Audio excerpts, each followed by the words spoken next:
suddenly felt observed. He was worried about a presence around him.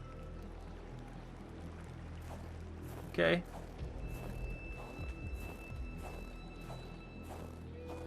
There's that tunnel entrance.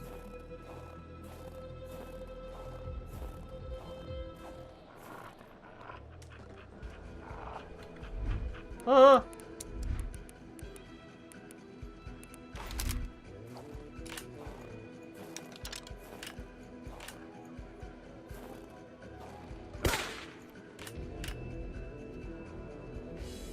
Okay. That might have been a test. I may have just failed it.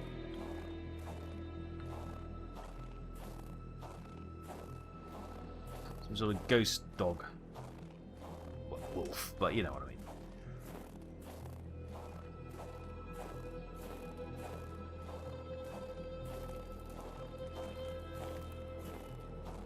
Right, so there's him. Old Frosty the Snowman. Let's get the old torch up. Anything else here we need to look at? Look, shafts of light coming in.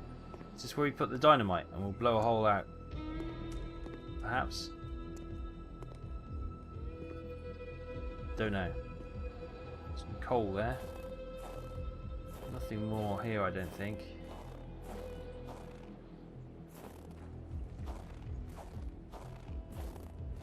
Right.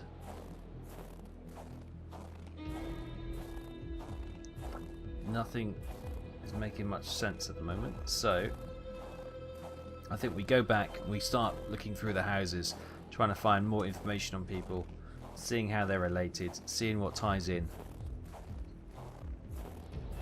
and hopefully we can start putting some ideas together.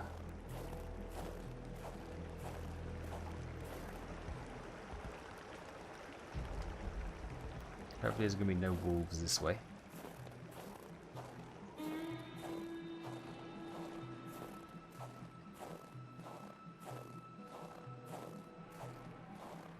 Go the nicely lit way, I think.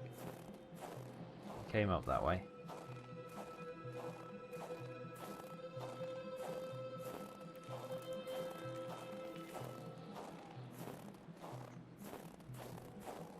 Ice seemed to take over this place like mold. That wall wasn't there earlier. How was he going to get out of here? Oh god, you're right. Okay, dynamite. Dynamite's got to be the answer, isn't it? Here it is. Run away!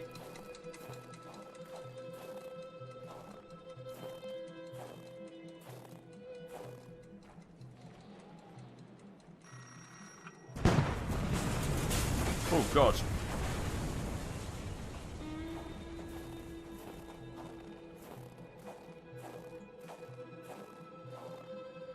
The ice, oddly, did not budge despite the powerful fiery blast. Something was definitely rotten in this place. Uh-oh. Uh-oh. Right, maybe we do need to, maybe that'll trigger a place where we can blow through the rocks on the other side where the frozen figure was. I think that's the only thing. How are we doing temperature-wise? We're getting cold. Let's hop up and get some... It was so cold. Yeah, Already yeah. Carl did not feel his toes anymore. Alright, steady on. Okay, there's a fire up here. We're just gonna... There we go. Nice and warm.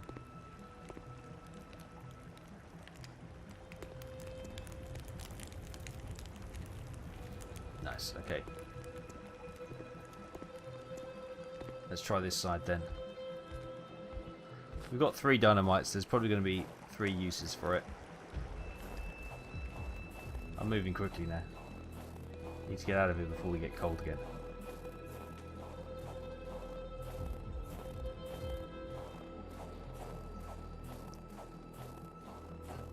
So the day after tomorrow isn't when everything starts to freeze.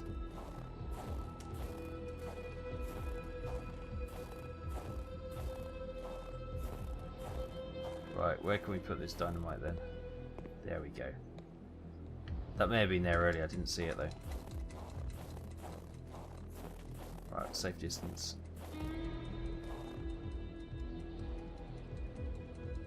Wait for the alarm. There we go.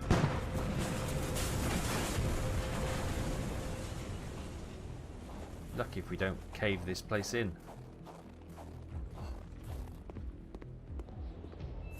Okay. No stone can withstand the force of dynamite.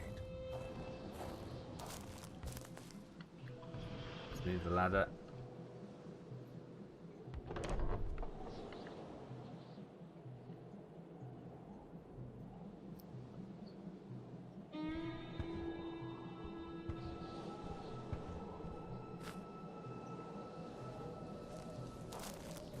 Ah, that's what those charred bits of wood were from earlier. Okay, now it's starting to make sense. So our car's over here somewhere. There's the fence. There's some blue crystal. There's the car.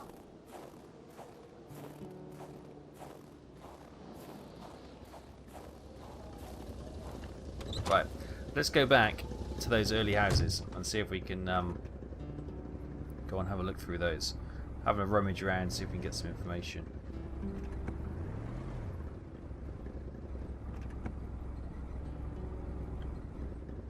Right, that's as far as she'll go. It's a bit of a snowbank. Ram it into the fence, and we do a beautiful 3-point turn in the most horrendous of conditions.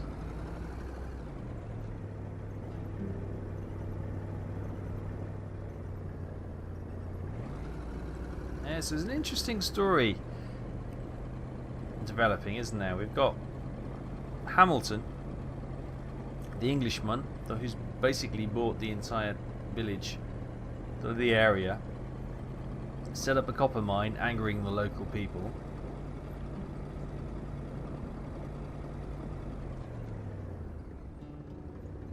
I guess the doctor's clinic. I know where we are now. We've got this little bridge we've got to go slow over.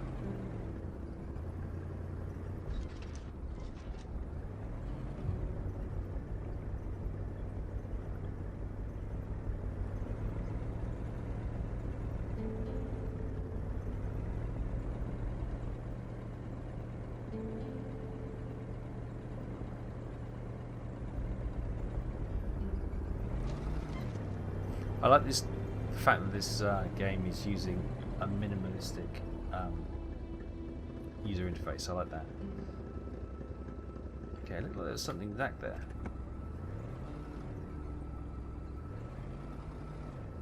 That looks like a path it wants us to go down, but maybe later. First, we'll go to those houses.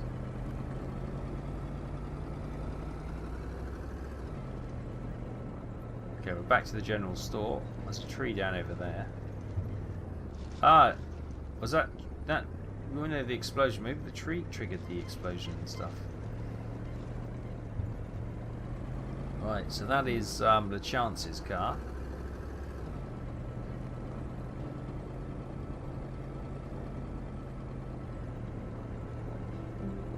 Right, looking for the entrances now. Got a fence coming up here on the right. Oh, mailbox on the left. Let's check for mail.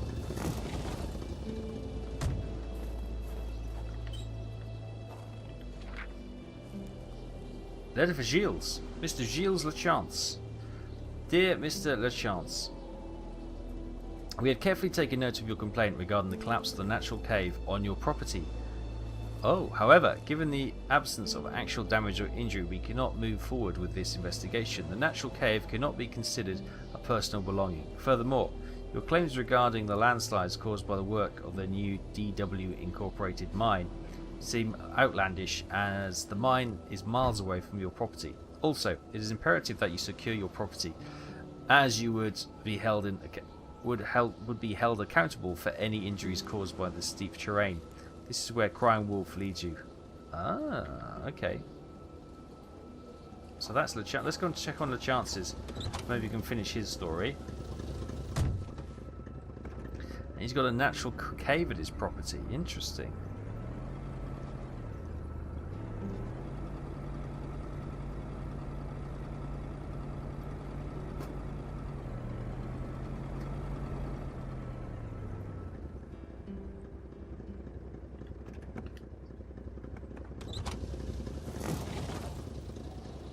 The road seems to continue on, so It's got a trailer here with nothing on it.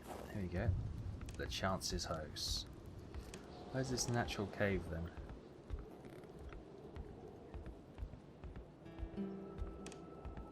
Let's grab a log. We might as well get a fire. Oh, I'm reduced full.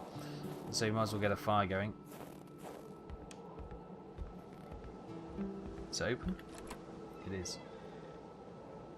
We've got another frosticle. The air was freezing, right down to the bone.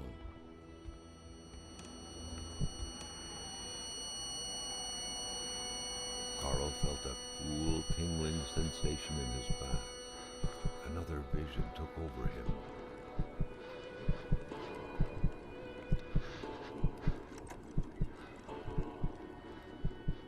Something was hidden under the stairs.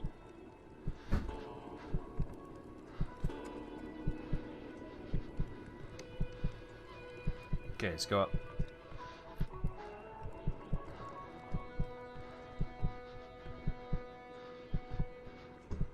The man grabbed his rifle.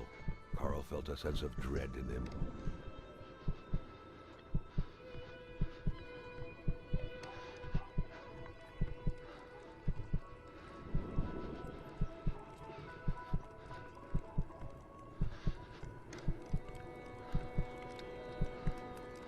Perhaps their spousal relationship had been cooling down lately.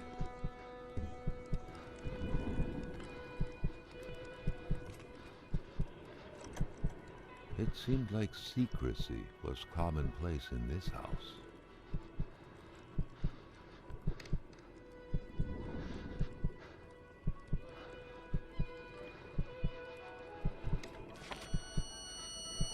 The vision's veil was lifted, and he was back to reality.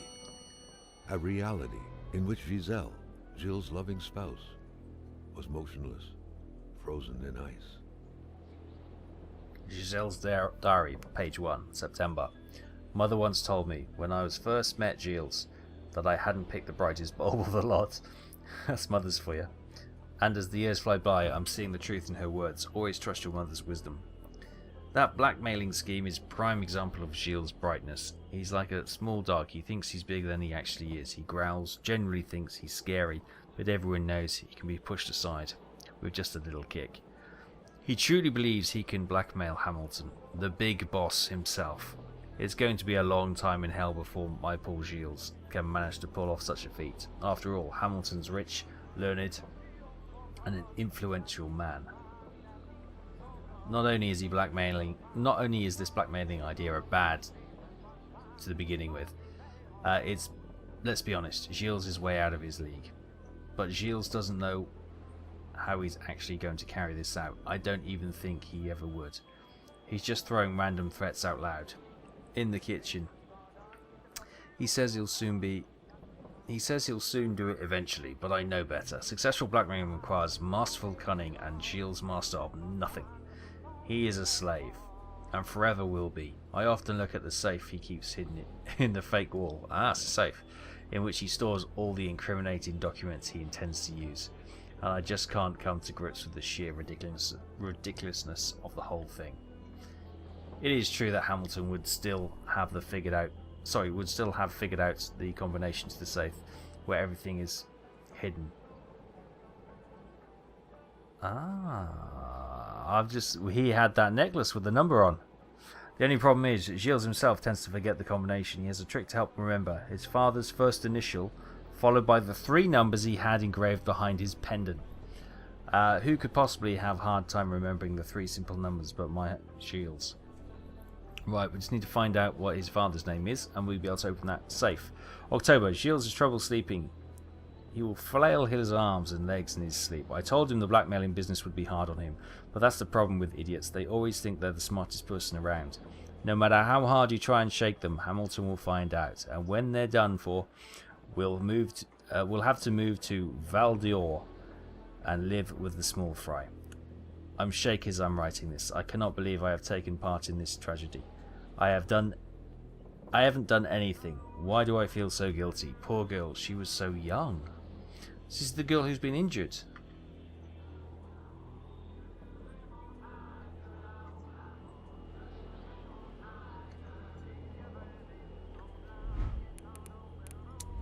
sitting here in the dark. Let's get some lights on. Where are we? We're in the bathroom.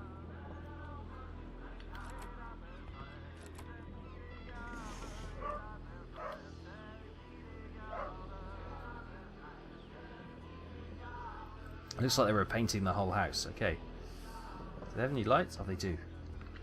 Oh, brilliant. We have power.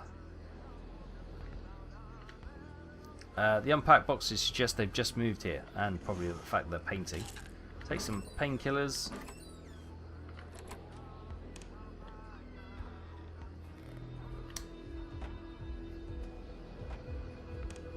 That window had seemingly been left open for a while, Carl thought. Given the punishing weather, it couldn't have been intentional.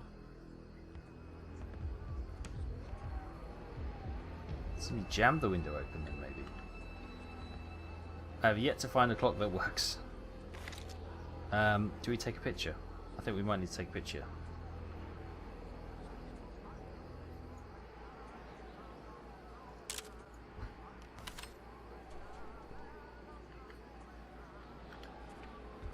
Okay, we'll put that with Chile. I suppose we get a fire going in here. Try and thaw her out, I suppose. It gives us a bit more time to faff around as well. We're under no rush to get it done.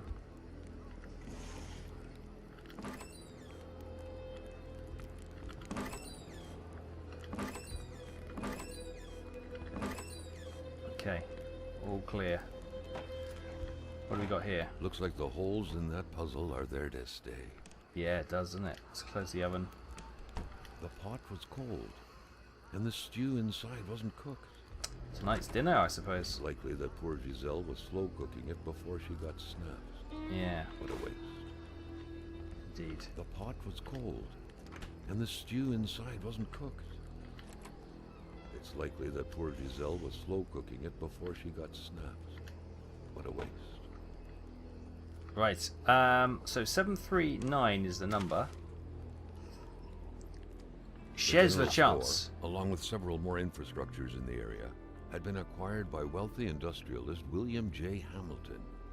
Perhaps the village should be rechristened Hamiltown. Bertrand. Founded by Bertrand LaChance more than 20 years ago. So it's Bertrand. So it's B.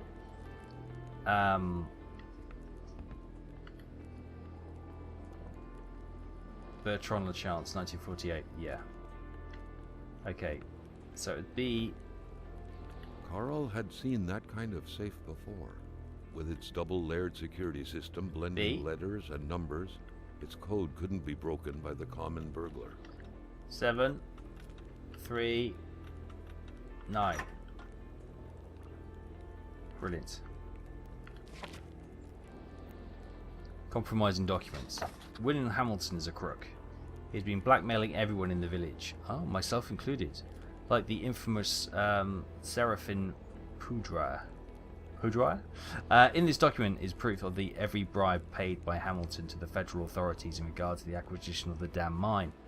The fact that he used his henchmen to install terror within the village will not sway the tribunals down in Montreal. But the fact that he has been bribing government officials surely will. I can already picture it. Making the front page. The English are all the same. We will prevail. Written in different ink. Hamilton is not only a crook, but a murderer.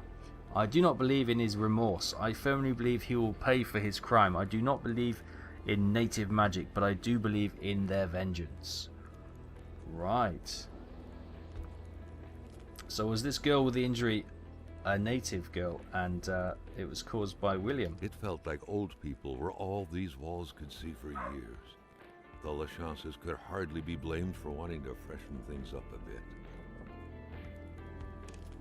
What a mess. Clearly, there was some major revamping work underway here. The place looked barely habitable. Well, come on, let's give him a break. Hang on, let's find the torch.